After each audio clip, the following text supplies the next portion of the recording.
ಚಿಕ್ಕನಾಯಕನಹಳ್ಳಿ ಪಟ್ಟಣದ ತಾಲೂಕು ಕಚೇರಿಯಲ್ಲಿನ ಶಾಸಕರ ಕಚೇರಿಯಲ್ಲಿ ನಡೆದ ಪತ್ರಿಕಾಗೋಷ್ಠಿಯಲ್ಲಿ ಮಾತನಾಡಿದ ಶಾಸಕ ಸಿಬಿ ಸುರೇಶ್ ಬಾಬು, ನವೆಂಬರ್ 26ರಂದು ನಡೆಯಲಿರುವ ಸಾರ್ವದಾರ್ಶನಿಕರ ಜಯಂತ್ಯೋತ್ಸವದ ಕಾರ್ಯಕ್ರಮವು ಎಲ್ಲಾ ಸಮಾಜದ ನಾಯಕರು, ಸ್ವಾಮೀಜಿಗಳು, ಗಣ್ಯರ ಸಮ್ಮುಖದಲ್ಲಿ ನಡೆಯಲಿವೆ. ಜಯಂತಿಗಳು ಒಂದು ಜಾತಿಗೆ ಸೀಮಿತವಾಗಬಾರದು ಎಂಬ ಆಲೋಚನೆಯೇ ನಮಗೆ ಇಂತಹ ಕಾರ್ಯಕ್ರಮಗಳನ್ನು ಮಾಡಲು ಆಲೋಚನೆ ಹೊಳೆದಿದ್ದು, ಜಯಂತಿಗಳು ಎಲ್ಲಾ ಸಮಾಜಕ್ಕೆ ಸೇರಬೇಕು ಎಂಬ ಮಹತ್ವಾಕಾಂಕ್ಷೆ ಇದೆ ಎಂದರು. ಪ್ರತಿ ವರ್ಷವೂ 50ಕ್ಕೂ ಹೆಚ್ಚು ಜಯಂತಿಗಳು ನಡೆಯುತ್ತವೆ. ಈ ಜಯಂತಿಗಳು ನಡೆಯುವಾಗ ಕಾರ್ಯಕ್ರಮಗಳು ಒಂದು ಜಾತಿಗೆ ಮಾತ್ರ ಸೀಮಿತವಾಗಿರುತ್ತದೆ. ಇದು ತಪ್ಪಬೇಕು.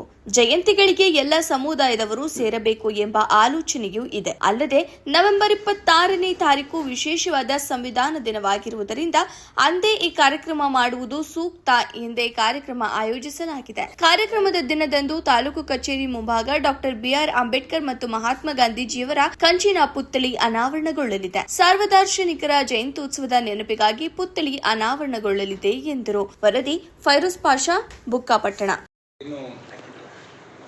ಚಿಕ್ಕನಾಯಕನಹಳ್ಳಿನಲ್ಲಿ ವಿಶೇಷವಾಗಿ ಇಡೀ ರಾಜ್ಯ ದೇಶದಲ್ಲಿ ಈ ಕಾರ್ಯಕ್ರಮ ಆಗಿದ್ದಂಥದ್ದು ಒಂದು ಆಲೋಚನೆಯಲ್ಲಿ ಇಲ್ಲಿ ಎಲ್ಲ ಸಮಾಜದವರು, ಪಕ್ಷದವರು ಕೂತ್ಕೊಂಡು ಚರ್ಚೆ ಮಾಡಿ ಸುಮಾರು ತಿಂಗಳುಗಳಿಂದ, ಹಲವಾರು ತಿಂಗಳುಗಳಿಂದ ಒಂದು ವಿನೂತನವಾದಂಥ ಕಾರ್ಯಕ್ರಮ ಮಾಡಬೇಕು, ಎಲ್ಲ ದಾರ್ಶನಿಕರ ಜಯಂತಿಗಳನ್ನು ಕೂಡ ಒಟ್ಟಾಗಿ ಮಾಡಬೇಕು ಅಂತಕ್ಕಂಥದ್ದು ಆಲೋಚನೆ ಮಾಡಿದ್ವಿ.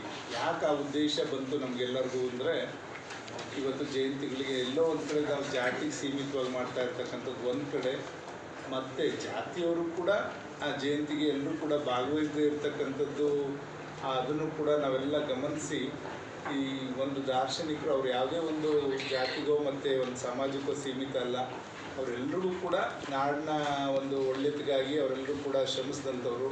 ಅಂಥವ್ರ ಜಯಂತಿಗಳನ್ನ ನಾವು ಸಂಕುಚಿತವಾಗಿ ಈ ಭಾವನೆಯಲ್ಲಿ ನೋಡಬಾರ್ದು ಅಂತಕ್ಕಂಥ ದೃಷ್ಟಿನಲ್ಲಿ ಇವತ್ತು ನಾವೆಲ್ಲ ಒಂದು ಸರ್ವ ದಾರ್ಶನಿಕ ಜಯಂತ್ಯೋತ್ಸವ ಅಂತಕ್ಕಂಥದ್ದನ್ನ ಪ್ರಥಮವಾಗಿ ಇಡೀ ದೇಶದಲ್ಲೂ ಕೂಡ ಎಲ್ಲೂ ಮಾಡಿಲ್ಲ, ರಾಜ್ಯದಲ್ಲೂ ಕೂಡ ಎಲ್ಲೂ ಮಾಡಿಲ್ಲ.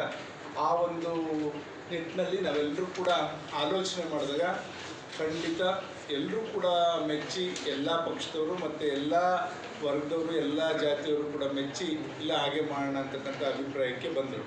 ಈಗ ಸುಮಾರು 50ರಿಂದ 52 ಜಯಂತಿಗಳಿದ್ದಾವೆ. ಜೊತೆಯಲ್ಲಿ 50 ಜಯಂತಿ ಇದೆ ಮತ್ತು 34 ಸಮಾಜ ಒಳಗೊಂಡಂಥ 50 ಜಯಂತಿಗಳಿದೆ. ಆ ಎಲ್ಲ ಜಯಂತಿಗಳನ್ನು ಕೂಡ ಎಲ್ಲ ಸಮಾಜದವರು ಕೂಡ ಒಟ್ಟಾಗಿ ಸೇರಿ ಒಂದು ನಾವು 26ನೇ ತಾರೀಕು ಮಾಡಬೇಕು ಅಂತಕ್ಕಂಥ ತೀರ್ಮಾನನ ಎಲ್ಲರೂ ಕೂಡ ಮಾಡಿದ್ವಿ. 26ನ ಆಯ್ಕೆ ಯಾಕೆ ಮಾಡ್ಕೊಂಡ್ವಿ ಅಂತಂದರೆ, 26 ಒಂದು ವಿಶೇಷವಾದ ದಿನ, ನಮಗೆಲ್ಲ ಸಂವಿಧಾನ ಸಮರ್ಪಣೆ ಆದ ದಿನ ನವೆಂಬರ್ 26. ಆದ್ದರಿಂದ ಯಾವುದೇ ಒಂದು ವರ್ಗದ ಇಲ್ಲ ಒಂದು ಜಯಂತಿ ದಿನ ಮಾಡಿದ್ರೆ ಎಲ್ಲರೂ ಕೂಡ ಬೇರೆ ಬೇರೆ ಅಭಿಪ್ರಾಯ ಬರ್ಬೋದೇನೋ ಅಂತಕ್ಕಂಥ ಆಲೋಚನೆಯಲ್ಲಿ ಎಲ್ಲರೂ ಸೇರಿ ಈ ಸಂವಿಧಾನದ ಅಡಿನಲ್ಲೇ ನಾವೆಲ್ಲರೂ ಕೂಡ ಕೆಲಸ ಮಾಡ್ತಾ ಇರೋದ್ರಿಂದ ಸಂವಿಧಾನದ ಸಮರ್ಪಣೆ ದಿನ ನಾವು ಮಾಡಿದ್ರೆ ಸೂಕ್ತ ಅಂತಕ್ಕಂಥ ಅಭಿಪ್ರಾಯಕ್ಕೆ ಎಲ್ಲರೂ ಬಂದು ಒಮ್ಮನಸ್ಸಿನಿಂದ ಎಲ್ಲರೂ ಕೂಡ ಒಪ್ಪಿ ಇವತ್ತು ಆ ದಿನಾಂಕವನ್ನು ನಿಗದಿ ಮಾಡಿರ್ತಕ್ಕಂಥದ್ದು. ಆ ದಿನ ಇವತ್ತು ಒಂದು ಶಾಶ್ವತವಾದ ಒಂದು ಬದುಕು ಕೂಡ ಈ ಜಯಂತಿ ಹೆಸರಿನಲ್ಲಿ ಆಗಬೇಕು ಅಂತಕ್ಕಂಥ ಆಲೋಚನೆ ಇಟ್ಕೊಂಡು ಇವತ್ತು ಬಾಬಾ ಸಾಹೇಬ್ ಅಂಬೇಡ್ಕರ್ ಅವರ ಪುತ್ಥಳಿ ಮತ್ತು ಮಹಾತ್ಮ ಗಾಂಧಿಯವರ ಪುತ್ಥಳಿನ ಇಲ್ಲಿ ತಾಲೂಕು ಕಚೇರಿ ಒಳಗಡೆ ಅನಾವರಣ ಮಾಡೋದು ಕೂಡ ಆಲೋಚನೆ ಮಾಡಿದ್ವಿ. ಕಂಚಿನ ಪುತ್ಥಳಿಗಳು ಈಗಾಗಲೇ ತಯಾರಾಗ್ತಾ ಇದೆ. 26ಕ್ಕೆ ಅದು ಇವತ್ತು ಲೋಕಾರ್ಪಣೆ ಮಾಡ್ತಕ್ಕಂಥ ಕೆಲಸಕ್ಕೂ ಕೂಡ ಈಗಾಗಲೇ ಸನ್ನದ್ಧವಾಗಿದೆ ಅಂತಕ್ಕಂಥದ್ದನ್ನ ಹೆಮ್ಮೆಯಿಂದ ಹೇಳಲಿಕ್ಕೆ ಬಯಸ್ತೇನೆ. ಅದು ನೆನಪಿಗೋಸ್ಕರ ಖಂಡಿತ ಶಾಶ್ವತವಾದ ಒಂದು ಬದುಕಾಗ್ತದೆ ಅಂತಕ್ಕಂಥದ್ದು ನಮ್ಮ ಆಲೋಚನೆ. ಈ ಕಾರ್ಯಕ್ರಮವನ್ನು ಇವತ್ತು ಬೆಳಗಿಂದನೂ ಕೂಡ ನಾವು ಎಲ್ಲ ಸಮಾಜದವರು, ಎಲ್ಲ ದಾರ್ಶನಿಕರ ಭಾವಚಿತ್ರಗಳನ್ನು ಕೂಡ ಅವರವರ ಸಮಾಜದವ್ರಿಗೂ ಕೂಡ ಕೊಟ್ಟಿದ್ದೇವೆ. ಅದನ್ನು ಅವರು ಇದರಲ್ಲಿ ಟ್ಯಾಬ್ಲೋ ಮುಖಾಂತರ ಬರಲಿಕ್ಕೂ ಕೂಡ ಒಂದು ವ್ಯವಸ್ಥೆಗಳನ್ನ ಮಾಡಿಕೊಟ್ಟಿದ್ದಾರೆ. ಅದೆಲ್ಲ ಕೂಡ ತೀರ್ಮಾನ ಎಲ್ಲರನ್ನು ಕೂರಿಸ್ಕೊಂಡೇ ನಾವು ಮಾಡಿದ್ವಿ. ಹಿಂದೆ ಮುಖ್ಯಮಂತ್ರಿಗಳನ್ನ ಕೂಡ ಕರಿಬೇಕು ಅಂತ ಮಾಡಿದ್ವಿ. ಎಲ್ಲ ಒಂದು ಕಡೆ ಮುಖ್ಯಮಂತ್ರಿಗಳ ವೇಳೆ ನಿಗದಿ ಆಗದೇ ಇದ್ದಿದ್ದರಿಂದ ಜಿಲ್ಲಾ ಮಂತ್ರಿಗಳ ಮತ್ತು ಜಿಲ್ಲಾ ಲೋಕಸಭಾ ಸದಸ್ಯರ ಎಲ್ಲರ ಸಮಕ್ಷಮದಲ್ಲಿ ಈ ಕಾರ್ಯಕ್ರಮ ಜರುಗ್ತಾ ಇದೆ ಅಂತ ಹೇಳಲಿಕ್ಕೆ ಬಯಸ್ತೇನೆ. ಕೂಡ ನಾವು ಒಬ್ಬೊಬ್ಬರು ನೋಡಲ್ ಆಫೀಸರ್ಸ್ ಕೂಡ ಒಬ್ಬೊಬ್ಬರಿಗೆ ಹಾಕಿದ್ದೇವೆ.